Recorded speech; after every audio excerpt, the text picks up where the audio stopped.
गांव के लोग आज भी उस औरत का नाम सुनकर कांप उठते हैं। कहते हैं उसने लालच में आकर ऐसी गलती कर दी थी कि खुद मां महाकाली को क्रोधित होना पड़ा। लेकिन सवाल यह है, आखिर उसने ऐसा क्या किया और क्यों उसे मिला ऐसा भयानक श्राप। ये कहानी है लालच, पाप और न्याय की। एक छोटा सा गांव था, शांत, साधारण और खुशहाल। उसी गांव में रहती थी एक औरत, गौरी। पहले गौरी बहुत सीधी और दयालु थी, लेकिन जैसे जैसे समय बीता उसका दिल बदलने लगा। उसका पति एक साधारण किसान था, कमाई कम थी लेकिन संतोष था। लेकिन गौरी को संतोष नहीं था। उसे चाहिए था धन, सोना, महल और ऐशो आराम। वो रोज भगवान से मांगती, मुझे अमीर बना दो, मुझे सब कुछ चाहिए। धीरे धीरे उसका मन लालच से भर गया। एक दिन गांव में एक साधु आया। वो हर घर जाकर आशीर्वाद दे रहा था।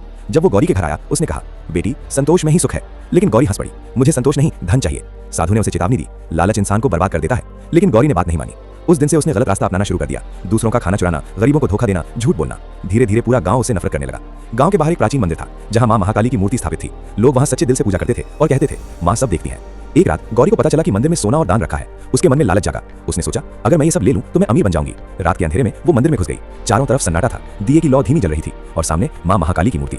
जैसे ही गौरी ने सोना उठाना शुरू किया, अचानक तेज हवा चलने लगी, दिए बुझ गए और मंदिर में अजीब सी आवाज गूंजने लगी, रुको। लेकिन गौरी नहीं रुकी। उसने कहा, मुझे कोई नहीं रोक सकता। तभी अचानक मूर्ति की आंखों से तेज प्रकाश निकला। अचानक पूरा मंदिर कांप उठा और मां महाकाली प्रकट हुई। उनका रूप भयानक था, आंखों में आग, चेहरे पर क्रोध, चारों तरफ बिजली चमक रही थी। गौरी डर से कांपने लगी। मां ने गरज कर कहा, तुमने लालच में आकर पाप किया है, तुमने गरीबों को धोखा दिया और अब मंदिर से चोरी। गौरी रोने लगी, मां मुझे माफ कर दो। लेकिन अब बहुत देर हो चुकी थी। मां महाकाली ने कहा, जिस धन के लिए तुमने पाप किया, वही धन तुम्हारे विनाश का कारण बनेगा। आज से तुम हमेशा के लिए अकेली रहोगी और तुम्हारा लालच तुम्हें कभी शांति नहीं देगा। जैसे ही श्राप दिया गया, गौरी की हालत बदलने लगी। उसका चेहरा डरावना हो गया, आंखों में डर बस गया और वो चिल्लाती हुई वहां से भाग गई। अगले दिन गांव वालों ने देखा कि गौरी पागलों की तरह घूम रही है। वो हर किसी से कह रही थी, मुझे बचा लो, मां मुझे माफ कर दो। लेकिन अब कोई उसकी मदद नहीं कर सकता था। धीरे धीरे वो गायब हो गई। कहते हैं आज भी उस मंदिर के पास उसकी चीखें सुनाई देती हैं।